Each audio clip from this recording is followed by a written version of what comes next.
Well, y'all, I mean, we're officially on the road to y'all in because we're what 3 days away now. Mm-hmm. To, Mm-hmm.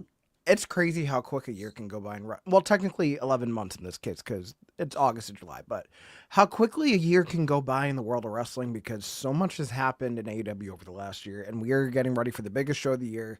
It's exciting times. It's Jose Gonzalez, JPJ back again. I mean, there's one thing about us DynaMic'd up guys. You can't keep us down for too long, so I'm so glad No. to have my esteemed co-host, my brother in beard, alongside me again. Good to see you, sir. Yes, thank you. Happy to be back. I was under the weather severely last week, so a big shout out to my bearded brother, Pluggo, from Between Two Beards, my wonderful co-host over there for filling in. And I watched the show. You guys had a good time. You guys killed it. And yeah, that was fun. So thank him for filling in for me. But I am glad to be back and talk about All In.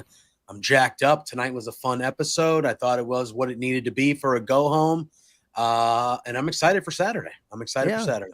No, I agree. I feel like it was a nice story heavy episode. The action we did get was pretty good, but all things considered, this episode of Dynamite Up might deviate a little bit from the norm because, yeah, we are going to talk about some stuff that happened on TV tonight. But I mean, when we're getting ready for the biggest show of the year, we kind of have to do a proper preview for All In. But overall, quick thoughts. I mean, you kind of just mentioned it. Go home show, you think went as well as it could go? Yeah, I thought so. I thought the opening segment with Tony and Mercedes was pretty solid. Obviously Mercedes had that little mess up at the end with Sunday and Saturday, but everyone's gonna, make it a bigger thing than it was. It is what it. But yeah, I thought that was good. I really enjoyed the MJF Mark Briscoe segment. I really enjoyed that, and I thought all the in-ring action was a lot of fun. We found out a couple more entrants in the gauntlet matches, which is nice because we didn't have a ton coming into tonight. Yeah, I thought all in all, it made me more excited for Saturday, which should be what a go-home show is. Exactly. And especially I mean, you have these pay-per-views, $50, $60 a pop. I mean, this one's going to be starting bright and early 3 p.m. on the East Coast. I know even before that, you're going to have the buy-in. So really, I'd say closer to like a 1 p.m. start time. But honestly, guys, if you guys are looking for a fun way to be social about this isn't like sponsor or anything, but I know local Dave and Buster's are going to be showing AEW All In. So if you want to make a day out of it, go get some beer, have some appetizers, maybe go play some games in the matches that you're not too keen on. I mean, that's one way to get outside. Maybe you won't be touching grass, but hey, it's something. Yeah. Considering going to Texas is out of the cards. I mean, not only just the weather being ridiculous, but I mean, there's so much wrestling this weekend. I think it's probably the safer thing to do is just stay home and consume it all. But 100%. That is neither here nor there. It is the first All In under the AEW All In banner to take place in the U.S. Globe Life Stadium in Arlington, Texas. Of course, this is going to be what we have announced so far. I mean, we still have Collision tomorrow. If there's one thing that Tony Khan loves to do, he loves to add matches after TV. So as it stands right now at the time of this airing and recording, we have 8 matches that are announced for All In. I guarantee you after Collision, we're going to have some more. But that is neither here nor there. We're going to talk about, let's start with the Casino Gauntlet for the men's side of things. So for those that are kind of casual to the AEW Casino Gauntlet match, think if a Royal Rumble had a sense of urgency. I think that's the best way to describe it. So you have 2 wrestlers that are going to start in the ring, and then after timed intervals, you're going to have another wrestler enter the match. However, eliminations are not like a battle royal. It is going to be the first pin or the first submission is going to take the win. And whoever wins that match is going to get a future AEW World Championship match. And as it stands right now, going into this match, we have our number 1 and number 2 entrants in Mark Briscoe and MJF, who had their talkie talk this evening on Dynamite. I mean, we did have a little bit of mayhem in the backstage just before this segment, JPJ. Yeah, we did. They were kind of previewing to the talkie talk. And then they were, giving Renee some crap, and they kind of walk off and they go into the locker room, and there's a note on a whiteboard from Jet Speed. And it said, Shelton, I pinned you on Collision on Saturday. So I thought, since I stole a victory from you, I figured we'd steal your belts too. And they took the tag titles, which obviously meant that Shelton and Bobby were not thrilled. So MVP and them two kind of go handle that business, and they leave MJF to kind of be on his own for the Mark Briscoe segment that was to follow. So a little bit of one-upsmanship from the good guys, kind of pulling one over on the Hurt Syndicate, which I liked. Yeah, no, I like that too because it's one of those don't get mad, get even kind of things because you saw Hurt Syndicate beating the hell out of them over the last few weeks and everything too. It's nice to see a little bit of the tables being turned, but even then, it's just the brashness that MJF had when Renee was going to ask him questions going into the talkie talk, how like she emphasized it was one-on-one. He's like, no, I got these guys right here. I don't need to be one-on-one with anybody. Yeah. Mark Briscoe does because he's alone and he's a loser. And then seeing how that played out, and then it ended up going back to Renee saying, yeah, well, up next, our talkie talk, MJF and Mark Briscoe in the ring, one-on-one. Very tongue-in-cheek, kind of gloating about it, which I thought was nice. But I think so going back to last year, the Casino Gauntlet match, I enjoyed it for what it was. I feel like the best part about these kind of matches are the surprises. I kind of wish we had some confirmed entrants other than maybe like, I think 4 besides this. So going off the notes I have, the other 4 entrants we know so far, should their number get called, because that seems to be the operative phrasing, is Bandito. Will he enter as the ROH World Champion? We will find out because Supercard of Honor is Friday before the show. We have Brody King. We have from CMLL Mystico, as well as Ricochet. Yes. Slated for this match, so... Yeah. So obviously this number, we don't know how many people are going to be in this, and it can end at any time. So there's no infinite number, which is, I think, makes this a kind of even more intriguing match the way that they do this now. It's easy for AEW to create stories out of it because you can just have a match end, and they did it with Roderick Strong a while back where he was like, oh, I was the next entrant, and he got angry at the guy who won the match. So I think it's a kind of a clever way they do it. From what we know of the 6 guys, MJF has to be the overwhelming favorite, does he not? Has to be. I mean, going into it, I feel like that makes the most sense just because you want Hurt Syndicate to have all the gold. Although the problem is that going into this Saturday, I don't even think Hurt Syndicate's going to hold on to the tag championship. They might not. There. Yeah. See, the big thing is I don't know who would be a good surprise going into this Casino Gauntlet versus last year. Because, last year we got Nigel McGuinness in London, which was great. We saw the debut of Ricochet in AEW. I would love to see Daniel Garcia in this match, considering they did him dirty on Collision with the whole I'm going to face Kyle Fletcher, and the winner goes on to challenge for the TNT title after Adam Cole was fine with it being a 3-way, which I don't know who came up with that idea in creative, but that is one of the dumbest things I've ever seen. Willingly surrendering a guaranteed championship match for the sake of one-upsmanship? No. No, that's just not the way things work. What? Maybe not a debut, but do you think we could see like a return? Like, could Adam Copeland be a big return in this? If Cope is cleared, I'd want him in there. If Buddy Matthews is cleared, I want him in there. Yep, that's another good one. For the sake of just having him in there, if he wants to, Bryan Danielson would be good just for a pop. I think okay, we'll get there.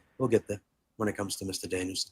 Oh, that could be something for later in the night. Yeah, I think it could be. Yes, might be on my mind. Might be on my mind for a little bit later. But go ahead. Sorry. No, I was just gonna say, yeah, it's kind of weird when we talk about these two because we only know 6 people in the men. We only know 2 people that are in the women's one right now. So, you can assume maybe the other participants that were in these 4-ways will get into the gauntlet still. But we only officially know of 2 entrants in the women's side of things. So it's hard to kind of predict what will happen if we don't, you know what I mean? There's no inkling of who else or who might be coming and things like that. But I feel like the women's side of thing, I could think of at least 3 that will be in there. But yeah, you can definitely like think, oh, well, this person should be in there, this person.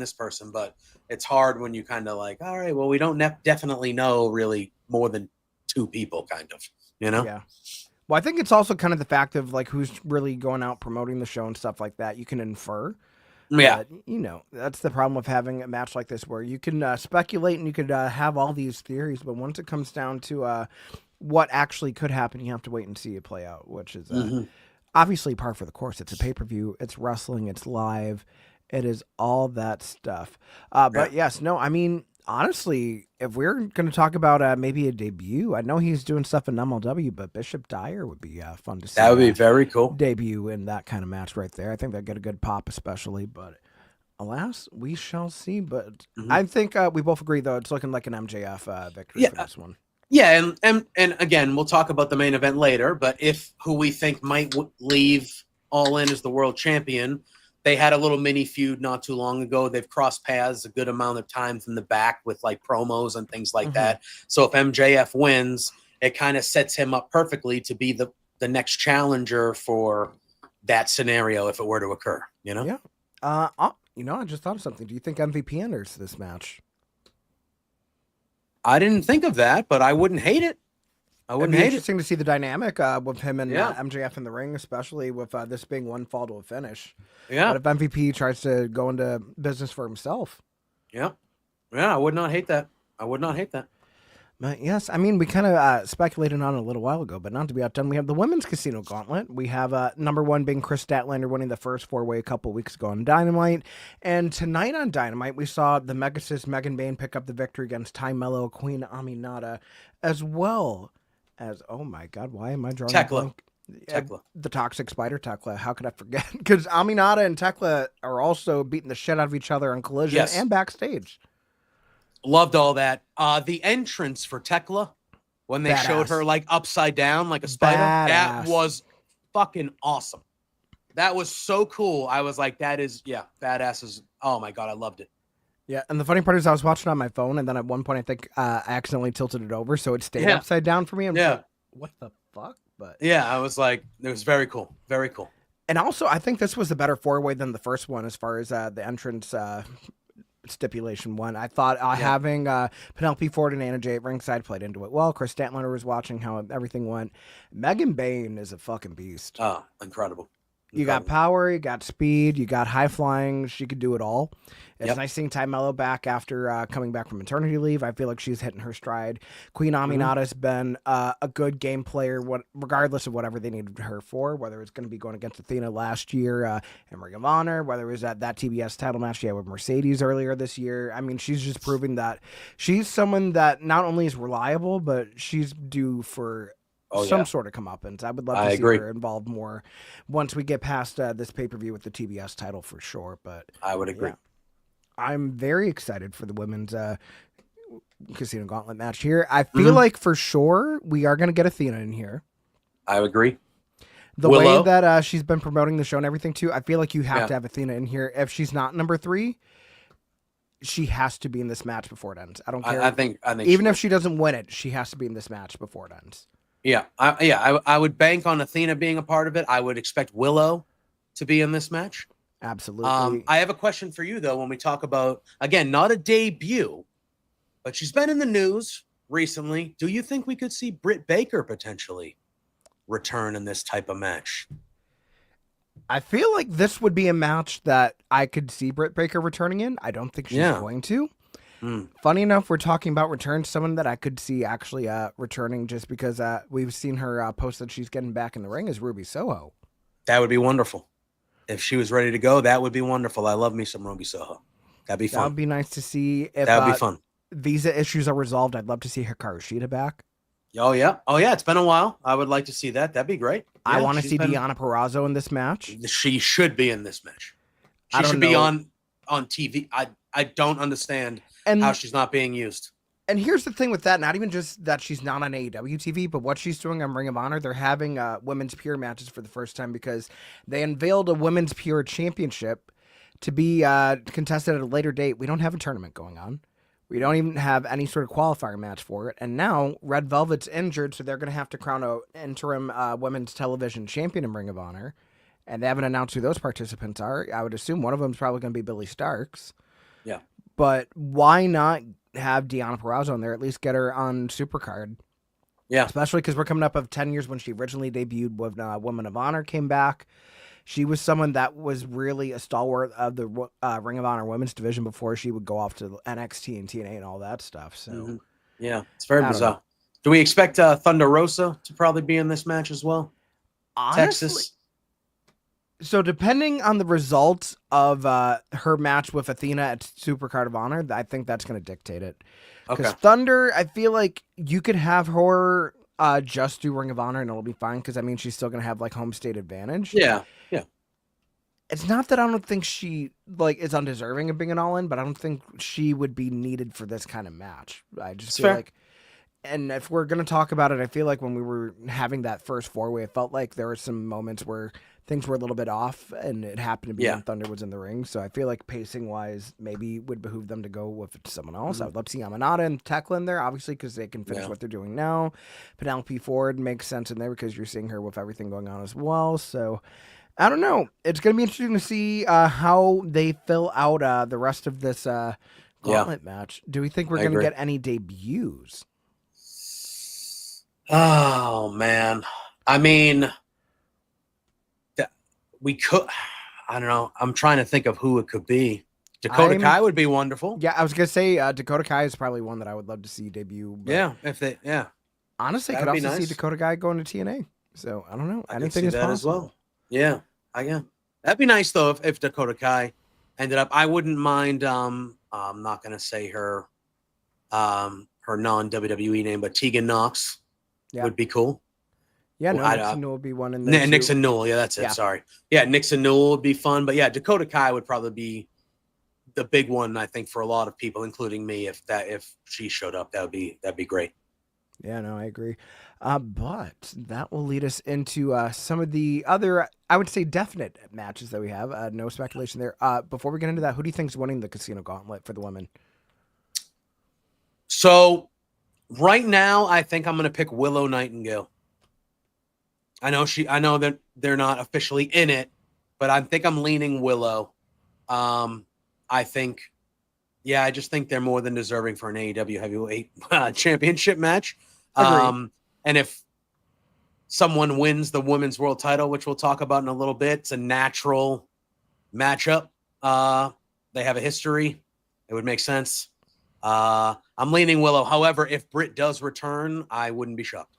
Although I will say my winner is also not officially in the match yet. Yeah. My winner also has some history with, I would say, with both competitors at the women's world title match. It's someone that I want to win this match more than I want to actually continue watching it. No, I'm kidding. But give it to Athena. Yeah. Give it to Athena. It's her hometown.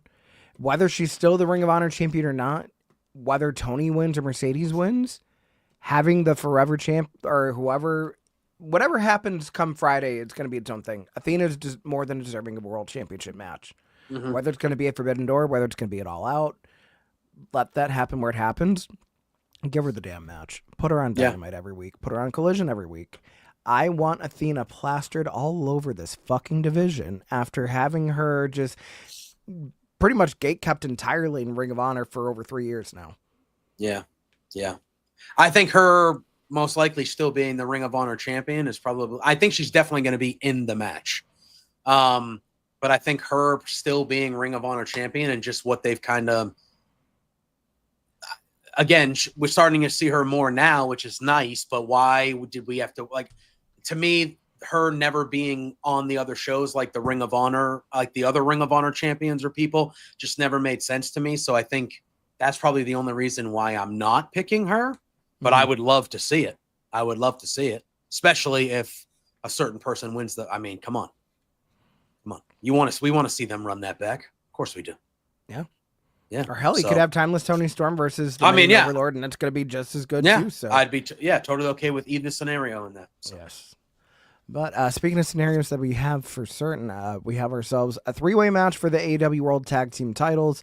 So representing the Hurt Syndicate, the current champions Bobby Lashley and Shelton Benjamin, going against Kevin Knight, Speedball Mike Bailey of Jet Speed, going against Kristen Cage. And as we're recording this, the current Ring of Honor World Television Champion in Nick Wayne, he is set to defend his title on Friday against Titan at Super Out of Honor. So whether he makes it out with that championship intact going into All In is going to remain to be seen. But this is one that I feel like we have a lot more steam getting built up tonight, because not only do you kind of have some of the participants competing tomorrow on Collision, you have the Patriarchy teaming with FTR going against Jet Speed and the Outrunners, but we also got to see kind of what happened after we had some action tonight in the ring with all the competitors. JPJ, if you want to bring up, I think the Hurt Syndicate ended up finding their title belts, if you know what I mean.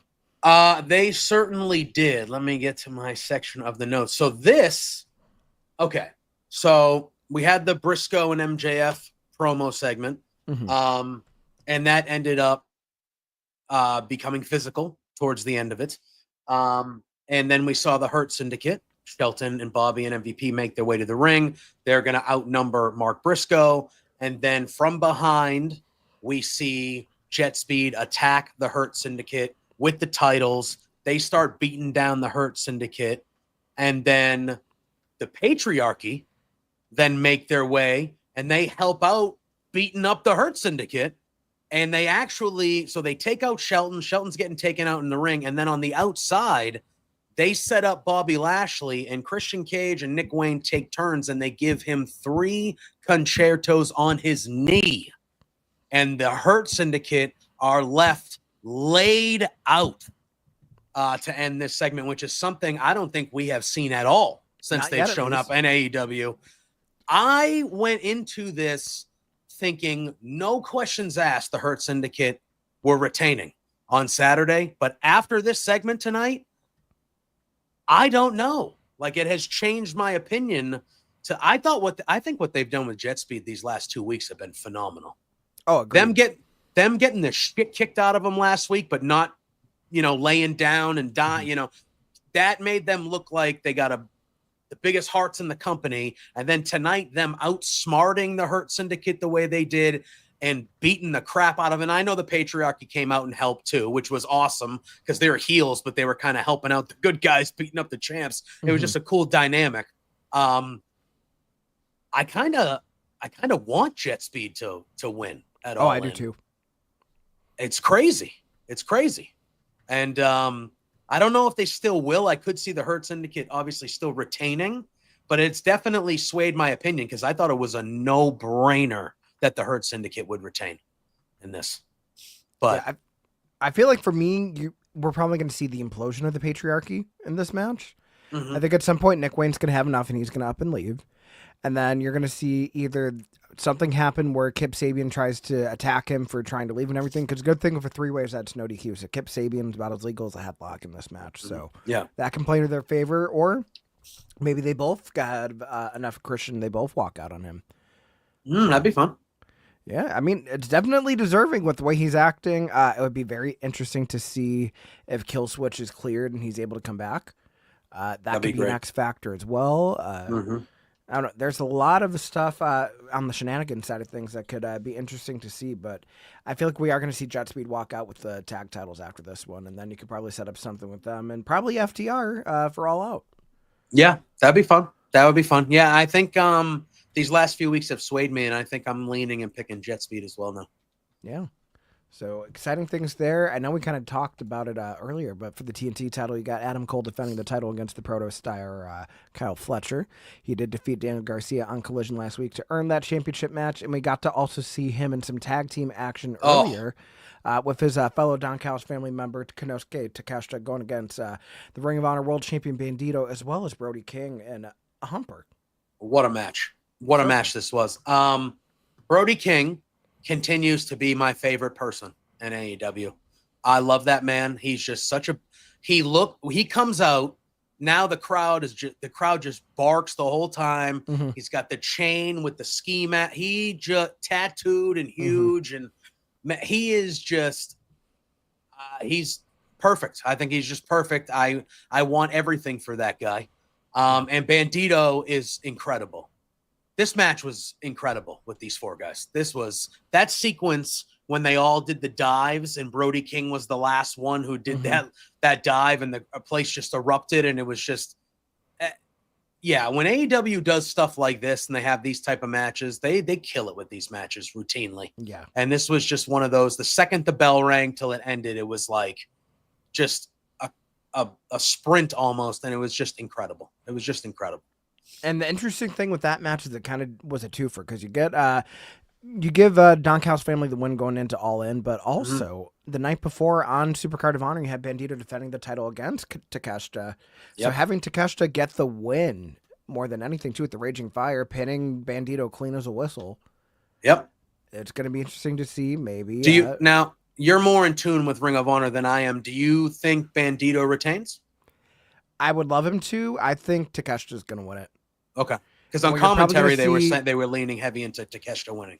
So what I think you're going to probably see is that Don Callis family is going to turn into like some sort of a dynasty where I feel like you're going to have every member of that stable with a championship. Yeah. Well, I think Kyle Fletcher's winning this one. I think Kyle Fletcher's winning this one too. And then Yeah. it's going to be interesting to see post everything that happens, how you're going to get a championship on Josh Alexander, just because now we're going to have pretty much we're losing 2 mid-card titles to come up with a second world title. Yeah. And the person that could end up winning that match is already part of the DCF. Yeah, it's true. So unless he goes after some Ring of Honor gold, anything's possible. But yeah, no, it's not looking good for Adam Cole or for any of the guys in Paragon, to be honest, right now. Yeah, I don't know. I Adam Cole's at least been defending the belt.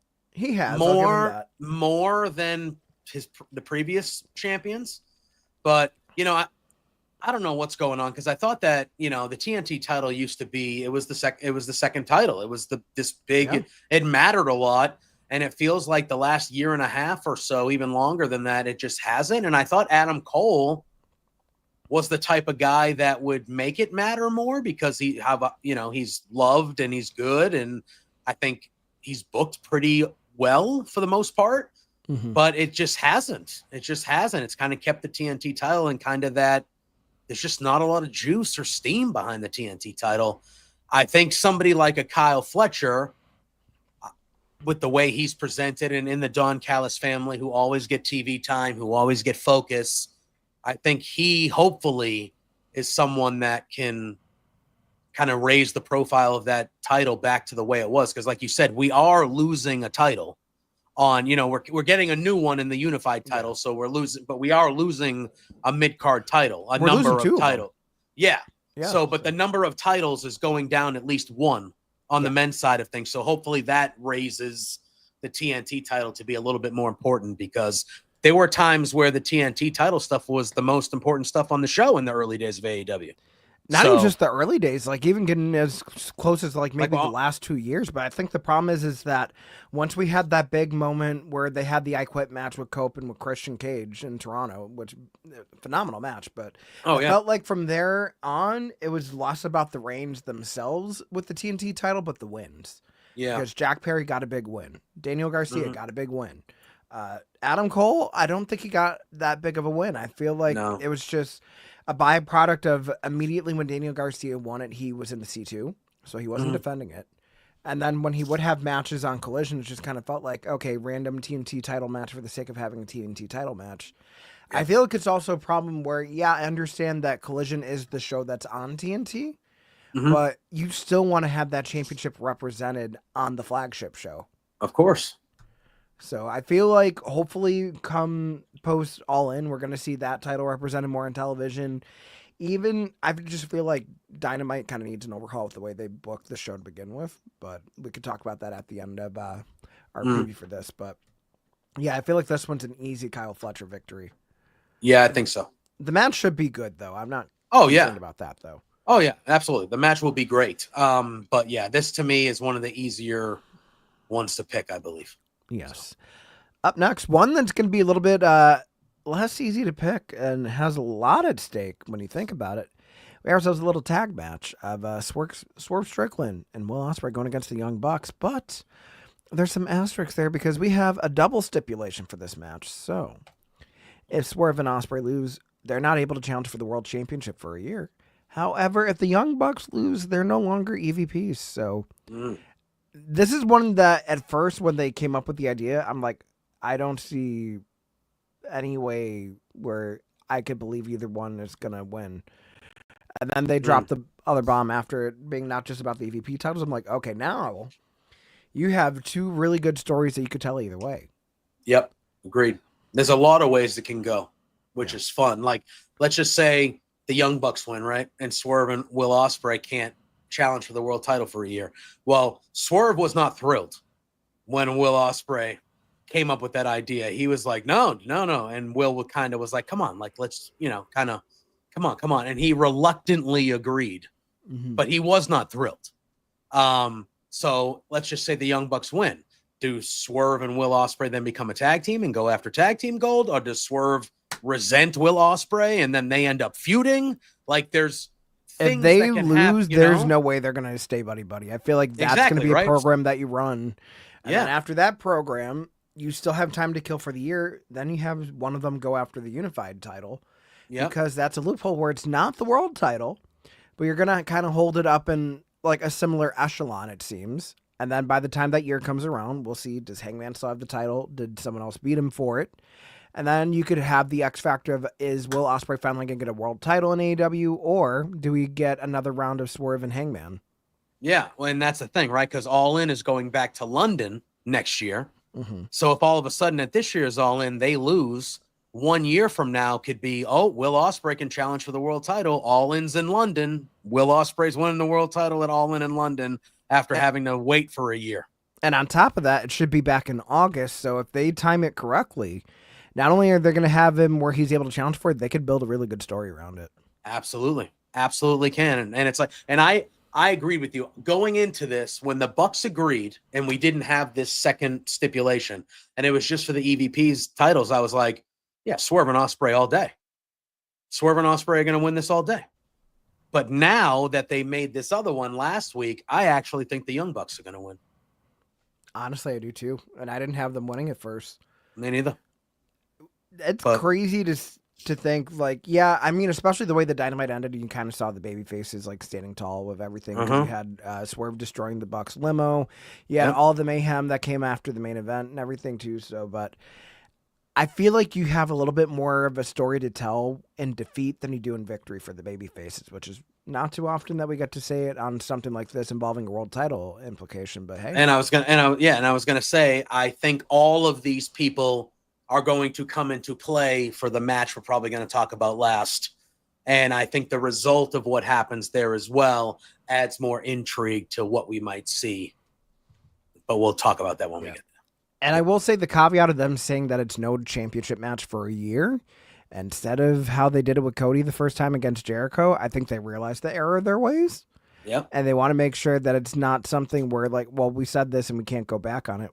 It's wrestling. You know how many things get 100% go back on it. Yeah, exactly. Just figure out a way. Regardless, they care enough about the talent to make sure that, okay, like, even if this is going to be the story we tell, it's short term. Yeah. And they could use it as a bargaining chip for contract extensions. So, yep. Hey, why not? Mm-hmm. I mean, we were just kind of talking about it being technically a loophole, but it seems like they're building this one for the last time with everything we saw with the vignettes, but winner takes all.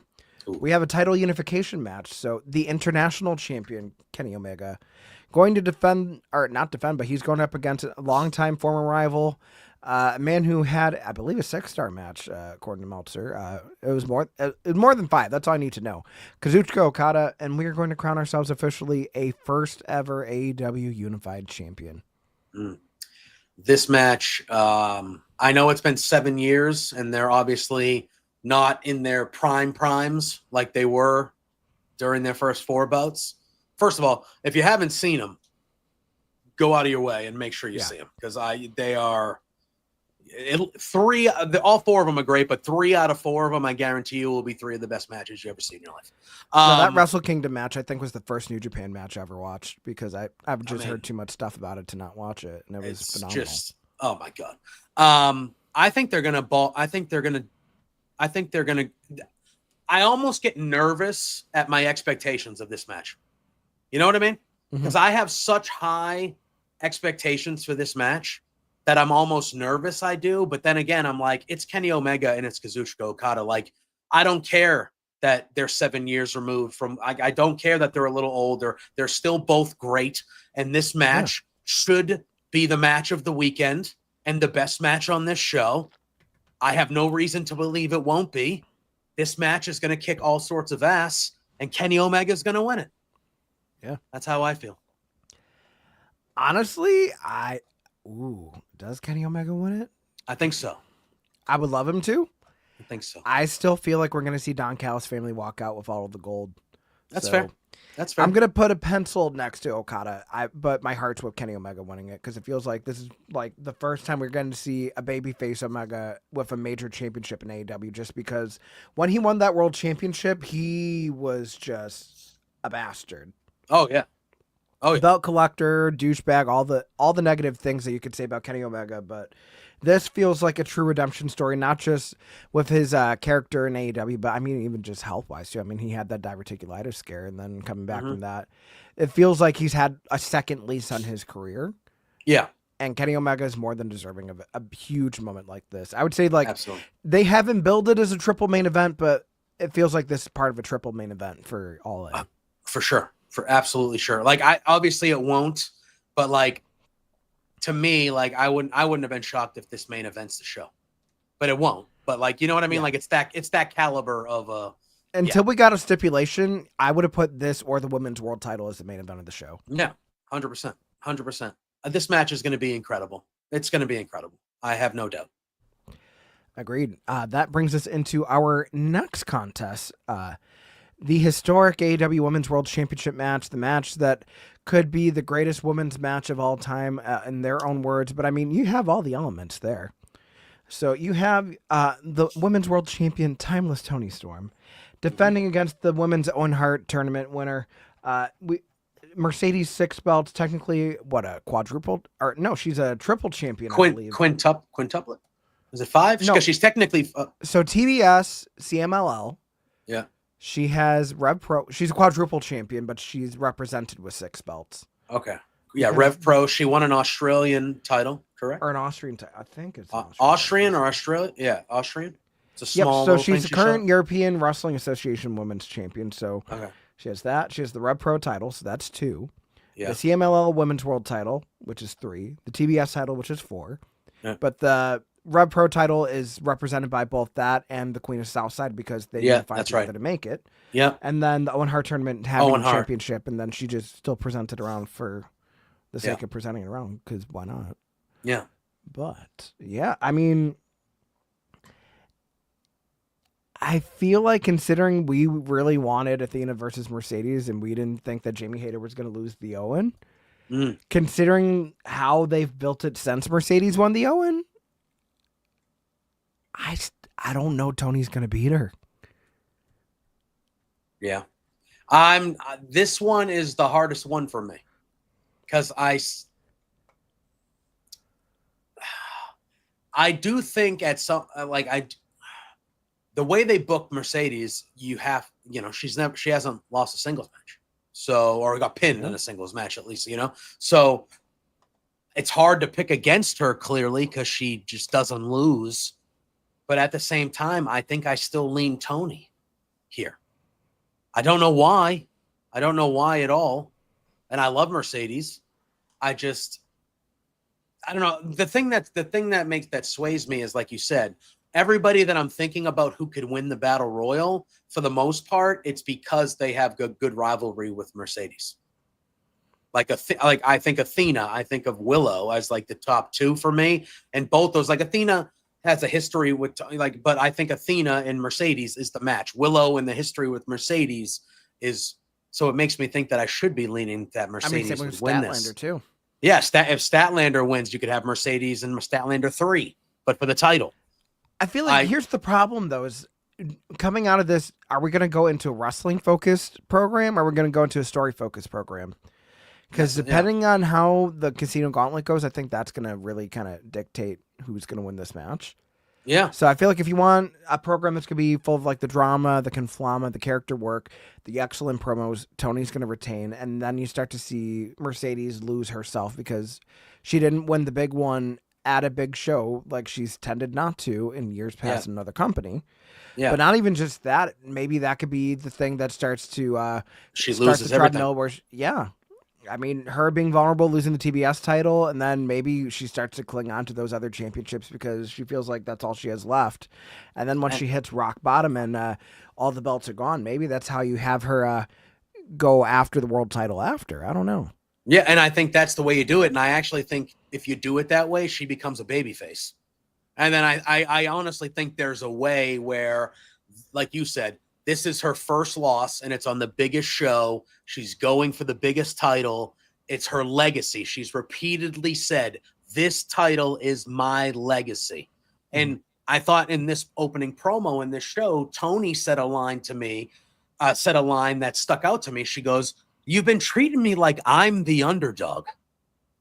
Yeah. And Tony's like, I've been the most dominant person here, and I'm the champion, and I've been the best person in this division for 2 years. And you talk to me this whole time like if I beat you, it's going to be a shock. Like I am the underdog here, and I am not the underdog. I'm not. And I thought that stuck out to me because Mercedes is, and look, she's always been confident. That's who she is. Mm-hmm. But I think she's taken Tony lightly. And I think that if she loses, and another thing is, of all people, I don't think Mercedes needed or will continue to need to be undefeated and not lose. Oh, like agreed. she doesn't. I don't think she needs to remain undefeated either. Yes, that needs to end at some point. I thought that's why we leaned hater as well, because we thought that was a perfect way to do it, and it didn't mean a ton of stuff besides losing that tournament. But I think her losing this match and then going into the downward spiral and losing everything would turn her babyface for her rise to actually eventually win the world title. I think that's a good way you could do it. And also kind of just thinking about it, I mean, we talk about how this is a very different Toni Storm than what she remembered back in WWE. So I feel like it almost kind of has a role reversal here, because when you're thinking about when Toni Storm was trying to make it on the main roster before she eventually left WWE, at the time you had Sasha Banks, who's part of the Four Horsewomen, has had so many the first ever. It's like first women's main event on pay-per-view multiple times for NXT and WWE, a multiple time world champion, whereas you had Toni rise through the ranks. She was a champion in progress. She won the Mae Young Classic. She won the NXT UK women's title. She was a spry, then I would say underdog, or depending on if you're kind of a smart, you're like, well, she's proven herself everywhere. She's deserving of this opportunity. I don't think they realize the fight that she's in for. Now, she's undeniably the greatest women's wrestler in AEW that they've had in their 6-year run at this point. Because it's one thing to strike lightning in a bottle, but it's another thing where not only does the in-ring work match the extreme character work, but also like glimpses of crossover success for her, being in the Queen of the Ring movie, with how they've had that Superman promo. They've trusted her to do that, having her appear at TMC and all this other stuff, where like you're starting to see timeless Toni Storm like mingle on mainstream in that level, whereas Mercedes is not to be outdone, because she's done the talk show appearances. She's done The Mandalorian. She is Snoop Dogg's cousin. I mean, she is in the zeitgeist, regardless of when she was signed to a company or not.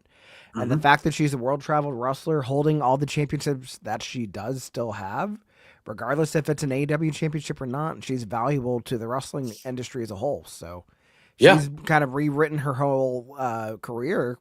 But underestimating Toni Storm in this case is probably the worst thing she could have ever done. Yep.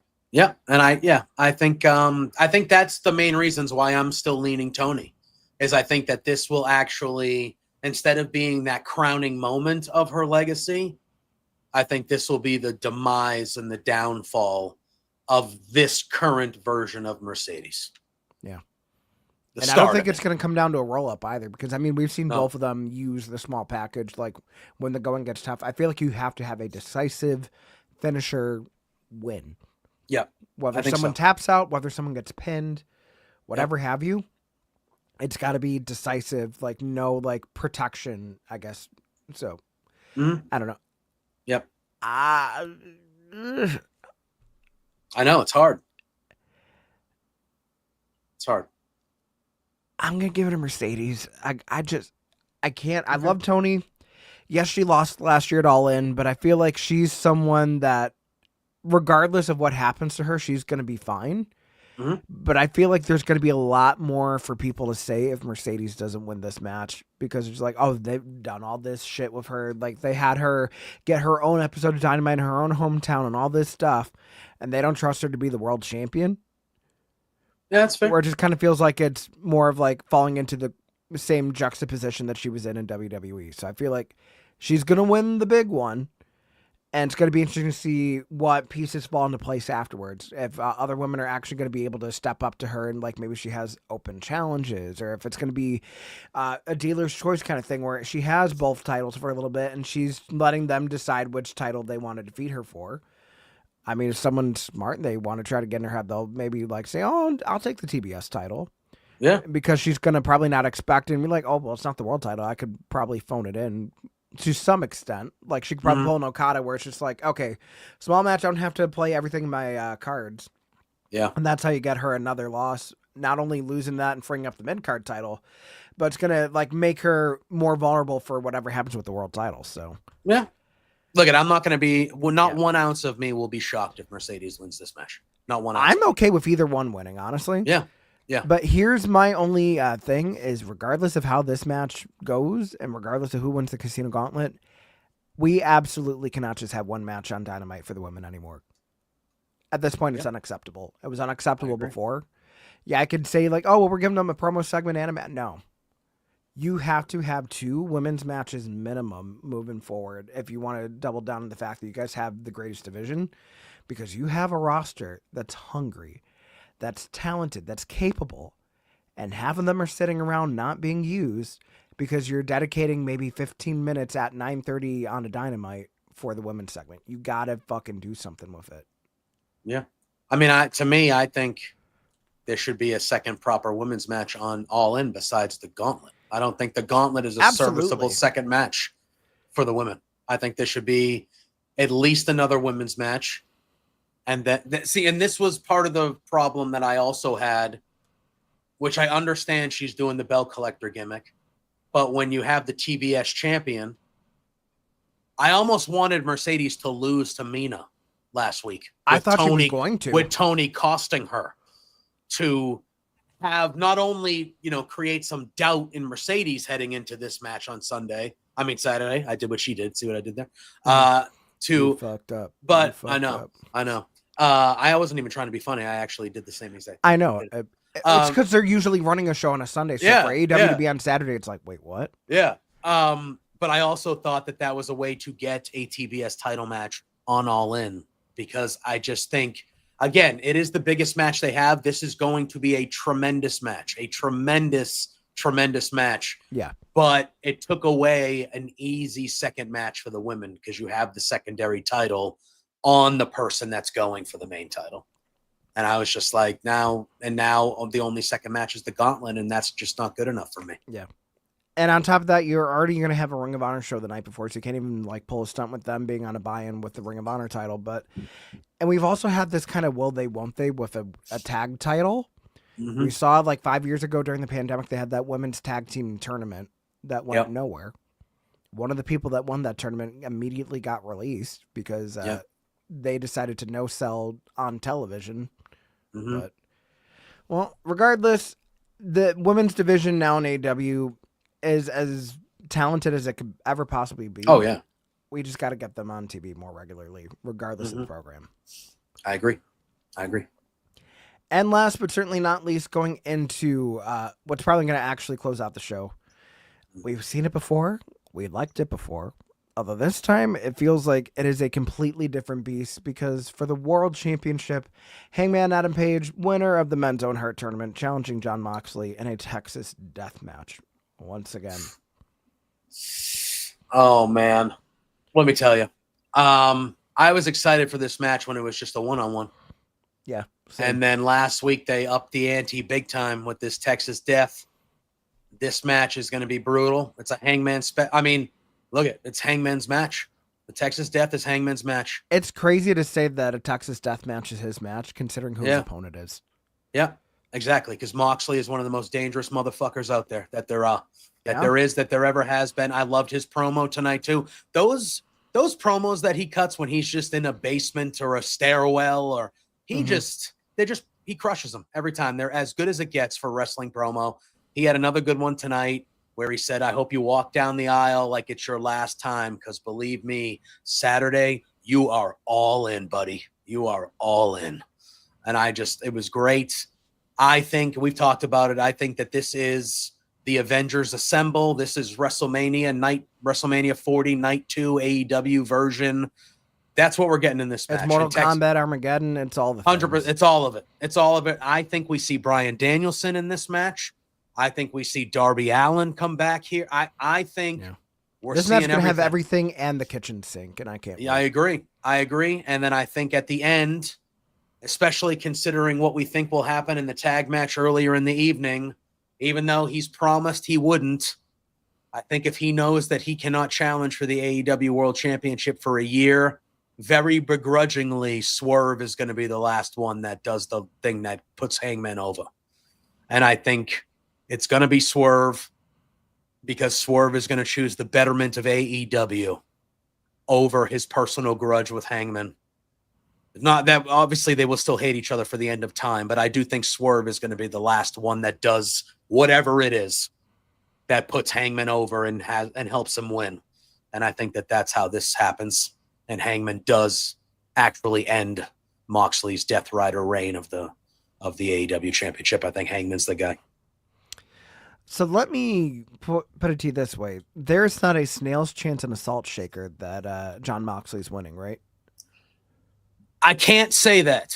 I can't be that confident to say that because of prior experience.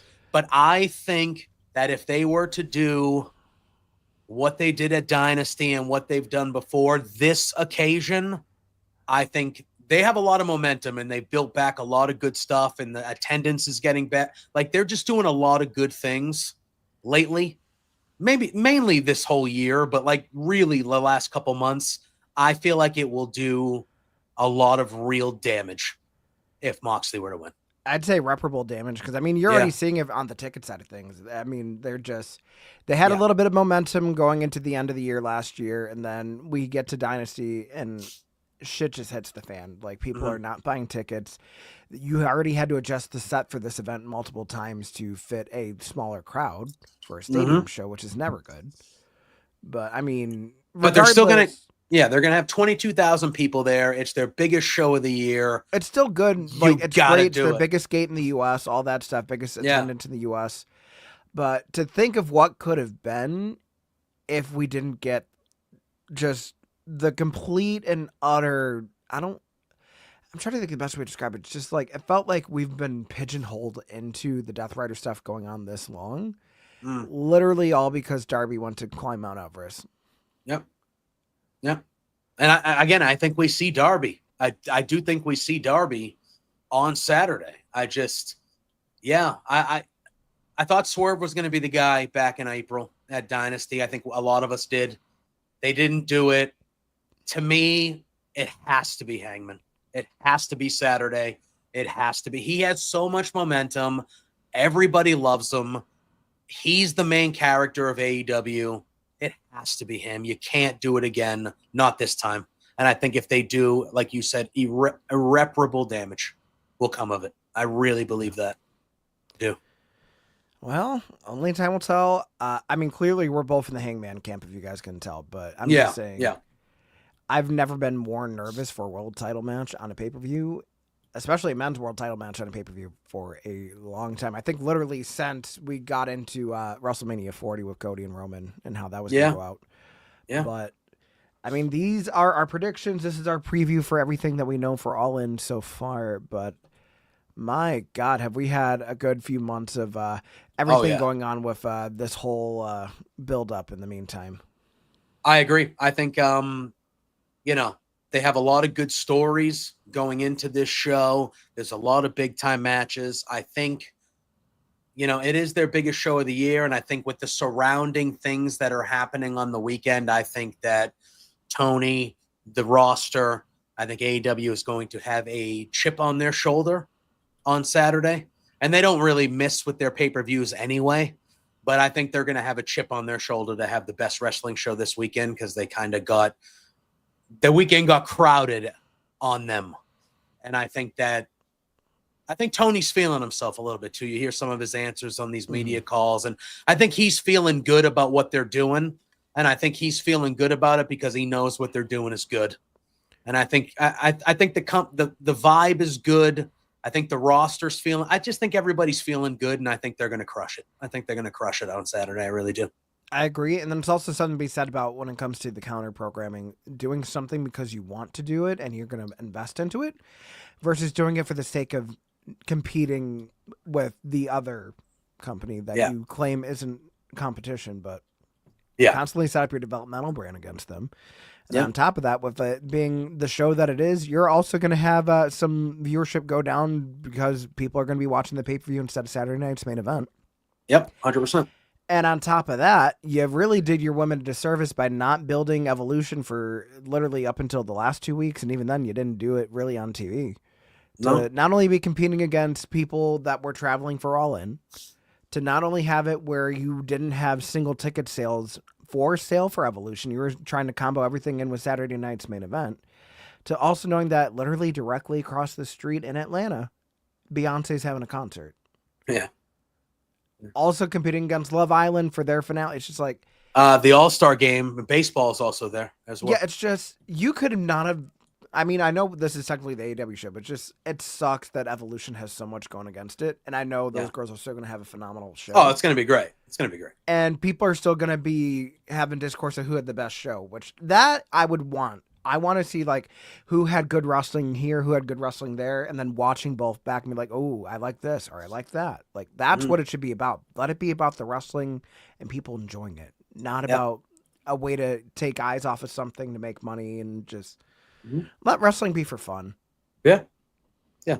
Look at I as a wrestling fan, I'm annoyed by it. I like to focus on and I watch everything. I watch NXT, I watch WWE, I watch AEW. I love them all. I'm going to watch everything that happens this weekend, but I like to have my focus on one show. Agreed. So I do think that when they do things like this, it is a disservice to the wrestlers that are in that company for sure. But as a wrestling fan, if I can be selfish for a moment, it's a disservice to me. Yeah.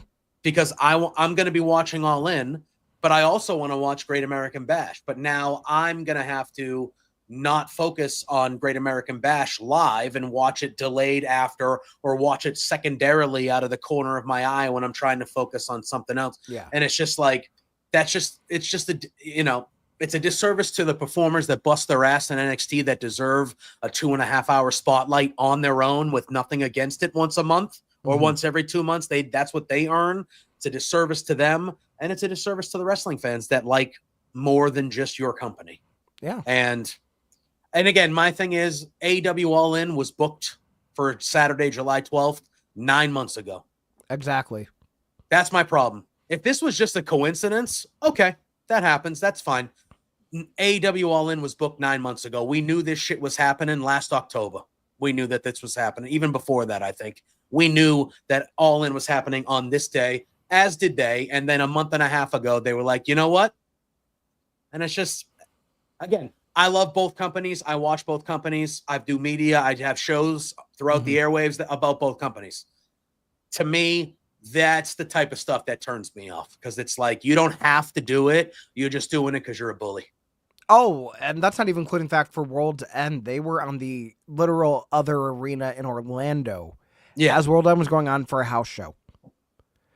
Couldn't even be bothered to run TV. You ran a live event against an AEW pay-per-view to try to get people from not going and attending that show.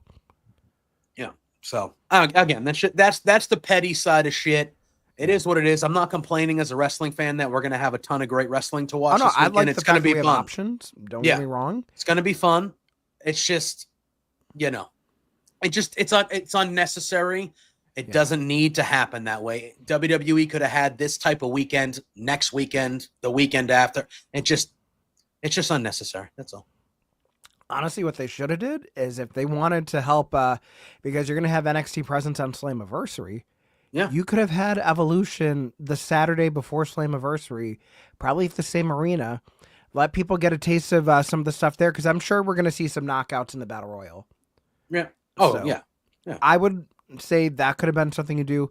It's on Long Island, the same city that held the first Evolution. It's just UBS Arena instead. That would have been a good way to, like, there's going to be more wrestling the next night. Maybe I will buy a ticket to go see TNA or something like that. Like, I want competition in a way that showcases the wrestling, but also it can lift up other companies other than just your own. Yeah. Like, I like the fact that there's so many options for things. I want to be able to give everything their just dues. And instead of having to pick and choose what I'm going to spend my time watching because one company's more insecure that the other one's gaining traction, it's petty. Yeah. Yeah. And I think that, and I think at the end of the day, I think why Tony kind of reacts the way he does to it is because he knows. I think for the most part, I think everyone kind of knows that it kind of makes them look kind of bad. Oh my God, yeah. It makes them look bad, and it is what it is. I mean, again, it is what it is. We're gonna have a good, fun weekend of a ton of good wrestling. Evolution's gonna be awesome. All In's gonna rule. Mm-hmm. Those NXT kids are gonna put on a great show too. Like we're in line for a good week of wrestling. It just kind of stinks the way that it's all just kind of shaped up, and it seems like at least sadly, at least for a little bit, like this might be the norm moving forward a little bit because that they're doing it in a couple more months somewhere, and I don't know. I don't know. I hope they change course, but who knows? I hope so too. But regardless, anything that you got going on that you want to plug, Mr. JPJ? Per usual, tomorrow I will be on the Love Wrestling CA, our buddies over there, on the airwaves, 9 a.m. Me and Drew Nicholas will be doing some Firmly Inc., where we'll be whole lot of things to preview this weekend, as we only talked about AEW here, but so we're going to be previewing kind of all the shows this weekend. And then tomorrow night, I don't know if we made the official announcements yet. I don't know if we have or not, but tomorrow night we got a couple pretty cool big guests that you and I both know we're friendly with. Might have done a little bit of Top Golf with, if that's a little bit of a hint for at least you. Oh. They're joining Pluggo and I over on the flagship show. Love Wrestling, Between Two Beards, 8 p.m. Eastern tomorrow night. Well, I love that for you guys. As always, when I'm not here, Monday nights, our local establishment. For the next 2 weeks, we're going to be focusing on the Twitch stuff. Some stuff is going on with YouTube because apparently they don't like that we have to have some visual stimulus for a show where we have to talk about things that are actually intricate and detailed. But thanks, World of Wonder, for nothing. But the next 2 weeks for the finale of RuPaul's Drag Race All-Stars 10, the Mother Tuck and Post show is going to be twitch.tv/our local establishment. And then from there on out, it's going to be definitely Wednesdays over here. Who knows what the hell I'm going to fill out my schedule with, because it's one thing to free up one obligation from a season ending and then exploring some other content and stuff. You never know. There we go. What I do know is we're going to have the fallout of All In next week on DynaMic'd Up. I'm excited. We're going to see what kind of shenanigans we're going to get into for this new year in AEW, which is what I'm going to bill it as, because it feels like these shows are always kind of like a year end of everything that came before it. So.